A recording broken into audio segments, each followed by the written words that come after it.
Hathras case में CBI ने chargesheet दाखिल कर दी है। चारों आरोपियों पर रेप और हत्या की धाराएं लगाई गई हैं।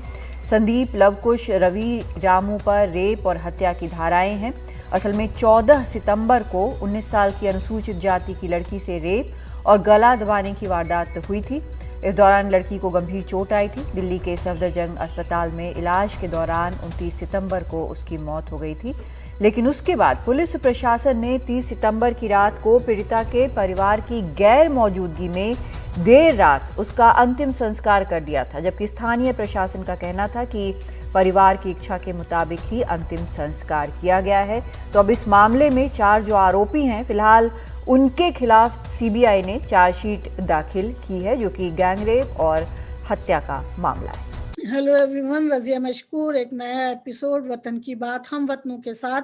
मेरे साथ आज महेश वासनिक हैं। महेश यहाँ मिशिगन में होते हैं और पीछे वो नागपुर महाराष्ट्र से हैं और आज हमारे साथ वो बात करेंगे हाथरस गैंगरेप केस में जो रोल रहा है मीडिया का, जो रोल रहा है हुकूमत का, और जिस तरह से इस केस को हैंडल किया गया वो बहुत तकलीफ दे था, क्योंकि रेप होना इस बहुत बहुत तकलीफ की बात है, खास तौर से उस बच्ची के लिए और उस बच्ची की फैमिली के लिए।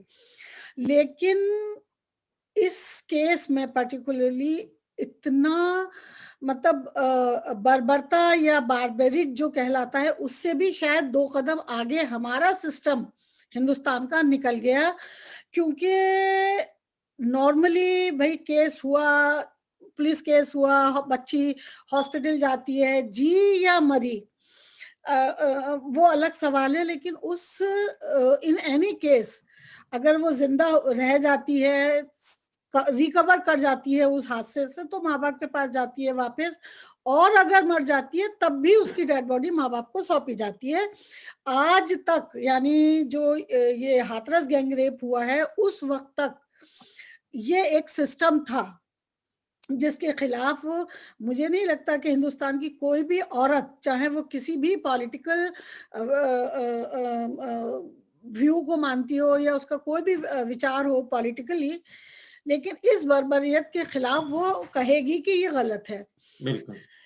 लेकिन इस खास केस में चूंकि न सिर्फ इस वाले हाथरस वाले केस में ये सिर्फ एक गैंग रेप नहीं है। इसमें बाद में पता चला कि वो बच्ची दलित थी और रेप करने वाले ठाकुर थे, यानी इसमें जातिवाद भी आ गया। फिर उस सारे किस्से को मीडिया ने किस तरह से हैंडल किया, वो एक शर्मनाक वाकया। उसके बाद उस बच्ची की डेड बॉडी माँ बाप को सौंपी नहीं गई। वो रोते रहे, बिलखते रहे, आज भी रो रहे हैं, बिलख रहे हैं, लेकिन वो बॉडी उनको नहीं सौंपी गई और उसको नजरे आतिश कर दिया गया, यानी पुलिस के जरिए उसको जला दिया गया। उसके बाद 2 दिन पहले ये खबर आती है, क्योंकि पुलिस और मीडिया हुकूमत ये कह रही थी कि ये गैंग रेप नहीं है, ये एक जमीनों का झगड़ा है, जैसे गांव में जमीनों पे होता है। 2 दिन पहले सीबीआई ने, और सीबीआई की रिपोर्ट पर अदालत ने ये कह दिया कि ये गैंग रेप था, सारे एविडेंस मौजूद हैं और इस लड़की की ब्रूटली को मर्डर किया गया है। ये इतनी तकलीफ दे चीज है कि बस मेरा बस चले तो मैं इन सारे लोगों को जो इस तरह का सोचते भी हैं किसी बच्ची के लिए के साथ करने का, उन सबको चौराहों पे खड़ा करके और इन सब के गले उतार दो। मेरी तरफ से अगर मानो तो आप। लेकिन हमारे साथ आज महेश हैं। महेश, आप बहुत एक्टिव है सोशली, यहाँ भी, नागपुर में भी और यहाँ मिशिगन में भी आप काफी सोशल वर्क करते हैं और इस केस के बारे में आप सब कुछ जानते हैं फ्रॉम द डे 1, क्या हुआ, कैसे हुआ, क्यों हुआ। मेरा पहला सवाल, अब ये बात तो खत्म ही, मतलब ये सवाल ही खत्म कर दूं कि क्यों हुआ या किसने किया, लेकिन आपसे जो मेरा पहला सवाल ये होगा कि दलित होने की क्या उसको ये सजा मिलनी चाहिए थी? क्या वो समाज की बेटी नहीं थी? हमारे यहाँ आज भी यानी जातिवाद जो है वो इस हद तक क्यों है? बिल्कुल। Razia ji, thank you very much for मुझे आज ये कॉल पे लेके आने के लिए बहुत बहुत धन्यवाद आपका। और जो ये हथरास का मामला है, ये हथरास का तो एक ही मामला है, लेकिन जो इंडिया में अभी हथरास जैसे भी बहुत केसेस हुए हैं। जी जी। तो ये हथरास तो अपन एक उठा रहे क्योंकि ये थोड़ा न्यूज मीडिया में भी पब्लिश हुआ था। और उस कोरोना का भी टाइमिंग चल रहा था, तो काफी लोगों ने उठाया इसको। लेकिन इसके पहले भी काफी केसेस है, जैसे कि एनएसआरबी रिपोर्ट जो बताती है कि दलितों को ऊपर अभी तक के उस वक्त यानी उस वक्त 25 मामले दर्ज किए गए यूपी में।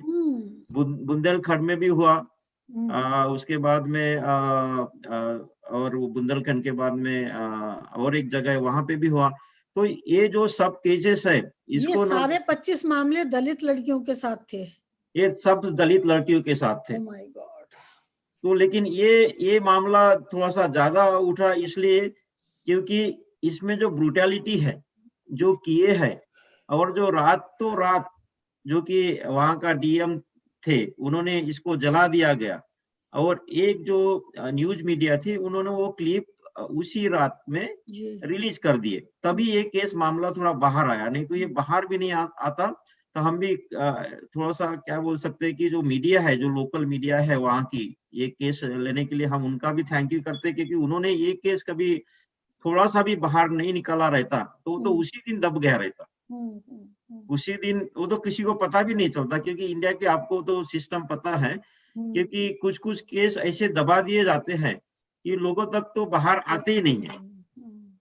लेकिन जो एबीवीपी मीडिया थी और एनडीटीवी मीडिया थी, उनके जो पत्रकार लोग थे, वो जाके उन्होंने कुछ क्लिपिंग जो रिलीज किए, और बाद में जो जनता को ये पता चला कि ये क्या हो रहा है, तब सब मामला सब बाहर आया। फिर जो इंटरनेशनल ऑर्गेनाइजेशन, जैसे हमारी ऑर्गेनाइजेशन है अम्बेडकर एसोसिएशन नॉर्थ अमेरिका, और अम्बेडकर इंटरनेशनल मिशन है, अम्बेडकर सेंटर है, यहाँ पे इंटरनेशनल सेंटर है, ये लोगों ने, और जहाँ पे भी अम्बेडकराइट जो ऑर्गेनाइजेशन है वर्ल्ड वाइड, इन्होंने उसी दिन ये सब जो मीडिया की जो क्लिप थी वो सब सर्कुलेट किए। फिर हमने फाइंडिंग्स किए, लोकल जो भी अथॉरिटी है वहाँ के, हमारे जो लोग हैं वहाँ से फाइंडिंग के। हमारे राजरत्न अम्बेडकर जी हैं जो कि मुंबई है, और वो अम्बेडकर जी के पोते हैं, ग्रेट ग्रैंडसन, वो खुद वहाँ गए हैं फाइंडिंग के लिए कि ये क्लिप तो गलत तो नहीं है, कि कुछ ये तो नहीं हो रहा। फिर खुद उन्होंने फाइंडिंग फॉर्मुलेट किए, उनसे मम्मा भाई को मिले, और उन्होंने फिर हमको बताया कि ये सही है, ऐसा हो रहा है, ऐसा उन्होंने किया रातों रात। फिर हमने फिर ये केस को थोड़ा इंटरनेशनली भी उसको अपग्रेड किए सबको, और काफी प्रेशराइज किए लोकल गवर्नमेंट को। हाँ, तो अब वो केस तो बाहर आ गया, और अब तो खैर खत्म ही हो गया सारा मामला। अब इवन एक उम्मीद थी कि भाई अदालत या सीबीआई क्या कहेगी, तो उनका भी फैसला आ गया। तो वो चैप्टर अगर हम देखें तो ऑलमोस्ट क्लोज्ड है, उस पर अब हम कुछ कर नहीं सकते, क्योंकि बच्ची चली गई। बच्ची जिंदा होती तो शायद ये फाइट अभी आगे जाती। अब तो सिर्फ इतना है कि अगर कुछ उन माँ बाप को अगर कुछ सहूलत मिल जाए तो मिल जाए, अदरवाइज ये चैप्टर क्लोज है। मगर मैं क्या जानना चाह रही हूँ कि जब इस तरह के केस होते हैं, या ये केस हुआ, इस केस में मीडिया ने पहले दिन से आखिर दिन तक यही कहा कि ऐसा कुछ नहीं हुआ है, ये जमीनी जंग थी, जमीनी लड़ाई थी। तो आप मीडिया का रोल इस केस में खास तौर से कैसा देखते हैं? देखो, मीडिया तो काफी बायस है इंडिया में, और आज हमें पता है कि इंडिया काफी बिक चुकी है, इंडिया में तो काफी बिक चुकी है, और उनका रोल तो कभी कभी को जो चीज रहती है वो कभी कभी पता नहीं चलता कि वो सही बोल रहे कि झूठ बोल रहे हैं।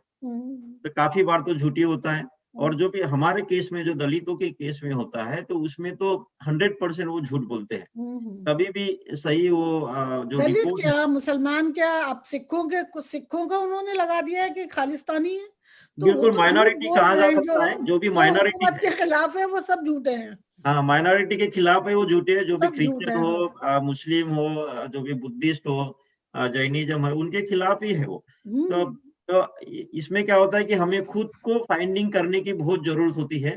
तो हमें जो भी लोकल एक्टिविस्ट है वहाँ के, जो भी लोकल काम करते हैं, जो ग्राउंड लेवल पे, उनको हम सीन पे भेजते हैं, उनको कि यानी जो रिपोर्ट है उसको वेरीफाई करते हैं, और बाद में हम उसको फिर से री-वेरीफाई करके मीडिया में लाने की प्लान करते हैं। लेकिन अभी देखिए आप कि जो मीडिया है, वो जो मेन स्ट्रीम मीडिया है, वो तो उनके हाथ में है, लेकिन जो सोशल मीडिया है वो अपने हाथ में है। एग्जैक्टली। अपन तो सोशल मीडिया के जरिए कुछ भी, यानी कुछ भी नहीं बोल सकते, लेकिन जो सच है वो दिखा वो सकते हैं। दिखा सकते हैं, तो हम जो सोशल मीडिया के माध्यम से, जैसे यूट्यूब मीडिया हो गया, जैसे ट्विटर हो गया, तो मतलब आप कह रहे ये हैं कि जो इंडिया का मेन स्ट्रीम मीडिया है, आप उसमें बिलीव नहीं करते। हम तो उसमें बिलीव नहीं करते। जैसे अभी भी फार्मर्स का भी जो केस फार्मर्स चल का रहा है, है, जी जी। इसमें आज ही हमारा मिशिगन में एक प्रोटेस्ट हुआ। एक प्रोटेस्ट में हमने काफी 300 लोग थे आज, सब कम्युनिटी के लोग थे। वहां पे हमने सब मीडिया को इनवाइट किए, even the American media. Sometimes I don't believe on the American media also, they are main stream American media, so they are so bias here, they are not considering our case. लेकिन जैसा कि बोले कि कुछ हिंदू में कुछ दिवाली का festival है, कुछ ये फेस्टिवल, वो फेस्टिवल, तो उसमें वो कैमरा लेके चले जाते हैं। लेकिन ये तो हमारी राइट्स की बात है, फार्मर्स की राइट की बात है। तो ये केस में भी ये वो दलितों नहीं की है। राइट्स की बात है, और ये इतना ब्रूटल केस था। इसमें हम तो बिलीव नहीं कर सके आज 21st सेंचुरी में कब इंडिया किस तरफ इस जा रहा है। तरफ जा रहा है, बिल्कुल बिल्कुल, ये देखो तो कि अजीब लोग, और गरीब यानी चीज है। अमेरिका देखो कि बाकी जापान देखो, क्योंकि मैं जापान में भी रह चुका हूँ, कनाडा में भी रह चुका हूँ, कि वो लोग कहीं और जा रहे हैं और हम लोग कहाँ जा रहे हैं। कहाँ जा रहे हैं? हम उसी सिस्टम को, उसी इसमें जा रहे हैं। तो हमारा देश का तो विकास होने से रहा इसमें। तो इसमें और मेन ये है कि बेटियों का जो नुकसान है वो बहुत ज्यादा हो रहा, कि मेन स्ट्रीम, जैसे कि मैं महाराष्ट्र से हूँ, तो महाराष्ट्र में जो लड़कियों का एजुकेशन है, उनका उद्धार है, वो थोड़ा हाई लेवल पे है। मैं पिछले साल बिहार में था। मैं बिहार में बुद्ध गया, सारनाथ गया, कुछ बुद्धिस्ट प्लेसेस विजिट किया, और ड्यूरिंग दैट टाइम मैंने और काफी जगह विजिट किया। तो वहां पे पता चला कि बिहार महाराष्ट्र से 10 साल और पीछे है, एजुकेशन में तो और 10 साल वो पीछे है। एजुकेशन में तो बहुत है, साउथ में एजुकेशन है, नॉर्थ तो बहुत बिछड़ा हुआ है। नॉर्थ यूपी में भी वही केस है। यूपी में भी तो वही सेम हाल है। और जब ऐसे हालात में, तो और लड़कियों का हाल और वुमेन्स का जो हाल है और उसमें कम है। मैं तो जनरल की बात कर रहा हूँ कि आदमी लोगों की, लेकिन लड़कियों की इसमें बहुत खराब है। और इसमें जो अत्याचार होते हैं, तो अत्याचार तो फर्स्ट तो एफआईआर नहीं दर्ज किया जाता है। एफआईआर तो कोई लिखता नहीं, क्योंकि वो जो पैठा वाला पुलिस है, वो भी ठाकुर होता है, वो भी दूसरे समाज का होता है। तो इसमें बहुत डर होता है, और वो एफआईआर दर्ज करने जाती ही नहीं, और फिर से उसको अत्याचार होना चालू हो जाता होना है। चालू तो हो जाता है। ये भी केस उसी में था। इसके पहले भी वो उनके वो सिस्टर को मारने के पहले भी उसको काफी अत्याचार, काफी धमकियां हाँ, दी वो गई थी। उसकी मदर ने वो काफी बताया था कि काफी ये लोग हमें परेशान कर रहे थे, और उसके करेक्ट। बाद भी इवन केस जब जब मीडिया ढक रहा था और बंद कर दिया था, मीडिया से मिलने नहीं दिया जा रहा था, पुलिस उनके पूरे गांव को और उस इलाके को जहां वो रहते हैं पूरा पुलिस छावनी में बंद किया गया बदल था। दिया था, और कोई मिल नहीं पा रहा था, तब भी अभी उनकी माँ बता रही है कि तब भी वो लड़के यहाँ से गुजरते थे। यानी पुलिस की मौजूदगी में वो ये कह रहे हैं कि अभी बिल्कुल तो एक केस किया है, अभी तो और केस करने बाकी हैं। बिल्कुल अभी बिल्कुल, और काफी धमकियां दे रहे थे उनको जी कि जी। ये भी नहीं कि उनकी मम्मी और लड़की की मम्मी और भाई, उनके ऊपर केस दर्ज कर दिया कि तुम आपने इसकी हत्या कर दी करके। हाँ एग्जैक्टली ये तो बिल्कुल गलत है। खुद की नहीं, ये मम्मी तो और हमारे भाई, यहाँ बड़ी धांधली हो रही है, करप्शन जो है वो पीक पर पहुंचा हुआ है हर फील्ड में, तो हर इस केस फील्ड में भाई तो बोल ही नहीं पा सकता है कि क्या करेगा क्या बेचारा। करें। पहले ही वो गरीब है, उनके एग्जैक्टली पास बैंक केस हो दर्ज चुका के लिए है। पैसा नहीं है, और काफी घबराए हुए हैं। कुछ ज्यादा बोलते तो उनको भी मार दिया जाएगा, और उनके हाँ, वो घर में कह भी। तो रहे हैं कि हमें धमकियां आ रही थी और हो तो सकता है हमें गांव छोड़ के जाना पड़े। बिल्कुल बिल्कुल, तो वो भी हम लोगों ने कुछ इंतजाम कर दिए थे उनको कि आप भी गांव छोड़ने के बाद है कि हम लोग उनको मदद कर सके, क्योंकि ये जो केस है बहुत हाई प्रोफाइल केस है और इसमें जस्टिस वो लड़की को मिलना चाहिए जिसकी लाइफ के ऊपर ये जस्टिस। अब देखो, निर्भया के लिए जिस जिस केस के लिए पूरा हिंदुस्तान एक आवाज में खड़ा हो गया था, उस बच्ची को भी न्याय मिलते मिलते मिलते मिलते 10 साल लगे हैं। सही बात है, तो सही बात है। ये तो दलित है, इसको कौन पूछेगा? माँ जाएगी भी अगर किसी इदारे में, किसी कोर्ट में या कहीं, तो उसको तो 10 बार तो झटक के वापस भेज दिया जाएगा। बिल्कुल बिल्कुल। तो तो ये रजिया जो जी, इसके पहले सिचुएशन भी है, इसके लिए मतलब डेमोक्रेसी में ये नहीं होना चाहिए। आपको क्या लगता है? नहीं, सही बात है, ये डेमोक्रेसी में नहीं होना चाहिए। इसके पहले भी एक केस महाराष्ट्र में हुआ था, आपको कभी जानकारी दी जाए तो। एक खैरलाइन जी करके एक भंडारा डिस्ट्रिक्ट है विदर्भ में, नागपुर के पास में, 3 आवर के डिस्टेंस पे एक फैमिली को मार दिया गया था और उनका घर जला दिया गया था। उसमें भूतमांगी फैमिली करके थी, लड़की को रेप कर दिया गया था, उसको भी ब्रूटल मर्डर करके उसको जला दिया गया था, उसकी मम्मी को ब्रूटल मर्डर करके। ये महाराष्ट्र में इतना प्रोग्रेसिव नेशन होने के बाद भी, प्रोग्रेसिव स्टेट होने के बाद भी महाराष्ट्र में एक केस हुई। उसके बाद एक जावखेड़ा भी है महाराष्ट्र में। महाराष्ट्र में भी इतने बहुत सारे केसेस होते हैं। तो मैं बोल रहा है कि ये यूपी नहीं है कि इसके इसी टाइम फ्रेम में तमिलनाडु में दलित फैमिली के ऊपर एक वॉल कर दिए गए हैं और उसके उनको बोलते हैं कि तुम ये वॉल के इधर मत आए, तुम्हारा इधर आना मना है। तो ये जो है, ये जो क्राइम्स है, दुनिया में जी रहे हैं। इस बच्ची की भी माँ कह रही थी कि हम लोग जब काम करते हैं और पैसा लेने जाते हैं तो वो हमें अपने हाथ से पैसा नहीं देते, वो रख देते हैं जमीन में, हम जमीन से उठाते हैं। बिल्कुल इंसान को जलील करने की इससे बदतर कोई और शक्ल हो नहीं सकती बिल्कुल कि आप बिल्कुल। उसको टच नहीं कर रहे हैं। नहीं नहीं, सही बात है। और एक केस बताने की कोशिश करूंगा कि हरियाणा में हमारी एक ऑर्गेनाइजेशन है, स्वाभिमान महिला ऑर्गेनाइजेशन है। वहां पे वो महिला, ये जो छोटे बच्चे के ऊपर जो केस होते हैं, ये तो छोटे बच्चे इन द सेंस कि जो 18 साल के नीचे होते हैं, उनको भी ये काफी छेड़छाड़ी करते हैं, फिर उनको ऊपर बलात्कार हो जाता है, फिर वो लोग पता नहीं होता है, फिर वो प्रेग्नेंट होती है। तो ये लोग केसेस लेते हैं और उसको स्क्रूटनाइज करते हैं और try to give them the justice.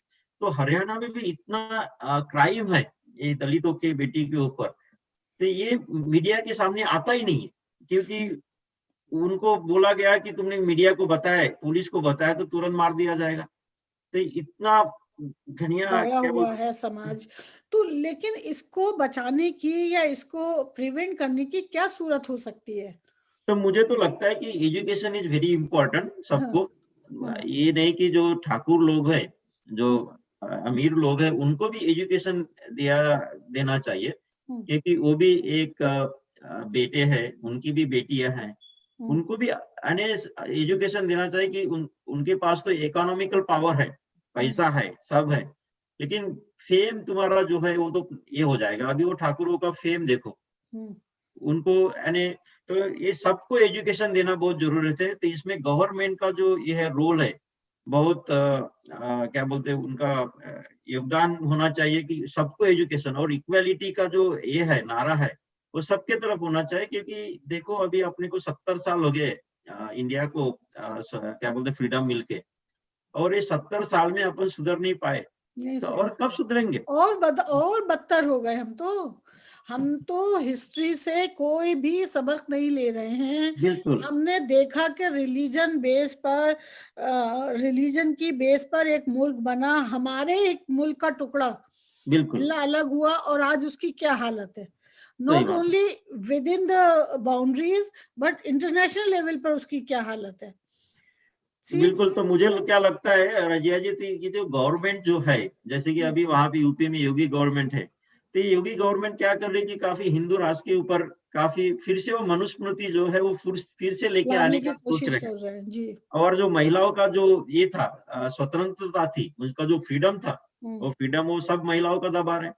वो खुद को महिलाओं तो को भी फ्रीडम नहीं दूंगा, मनुस्मृति में शायद महिलाओं के लिए उतनी आजादी नहीं है ना। आजादी नहीं है, तो वो खूब वो तो दबा घर रहे में हैं। रहेगी, वो अपवित्र है।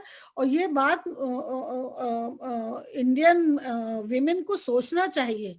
बिल्कुल तमाम जितनी भी विमेन हैं इंडिया में, मैं किसी मजहब के बारे में नहीं कह रही, क्योंकि अगर वो ये कानून आता है या ये क्या क्या कहलाता है उसको, क्या कहते हैं, मनुस्मृति है, तो अगर मनुस्मृति लागू हो जाता है तो तमाम विमेन जो शायद कितनी तो इसको बोल सकते हैं कॉन्स्टिट्यूशन ऑफ हिंदू राष्ट्र की है मनुस्मृति। हाँ, जैसे कि तो उसमें कॉन्स्टिट्यूशन औरत ऑफ की तो जगह ही नहीं है। और आप देख लीजिए कि ये औरत को इतना भाव भी नहीं दे रहे हैं। आप देखिए वो स्टेटमेंट अभी वो काफी योगी जो है, योगी जी नहीं और दूसरे जो उनके जो योगी साथ है, ये जो नेचुरल जो पीरियड करके नेचुरल एज प्रोसेस है उसको ये कर रहे हैं, मजाक बना के रखा है उन्होंने। ये क्या है, this is a natural process है। तो ये तो ऐसी बात है। तो मुझे लग रहा है कि एजुकेशन, क्योंकि अभी 50% वुमन है, 55% वुमन है, उनको एजुकेशन देने की जरूरत है। 50% मैंस है, उनको एजुकेशन देने की जरूरत है। और इक्वलिटी के ऊपर बहुत भर देना चाहिए, बहुत ज्यादा भर देना, और इक्वलिटी पे, और इक्वलिटी के साथ साथ आई थिंक कि जो इंटरफेथ डायलॉग अमेरिका में होता है, कनाडा, यूके में होता है, वो सिस्टम अब हमें इंडिया में भी शुरू करना चाहिए। और मुझे लगता है रजिया जी सीख सके। मुझे और लगता है कि जो केस है अभी, इसको केस को 4-5 महीने हो गए जी, और ये घसीटता जा रहा है।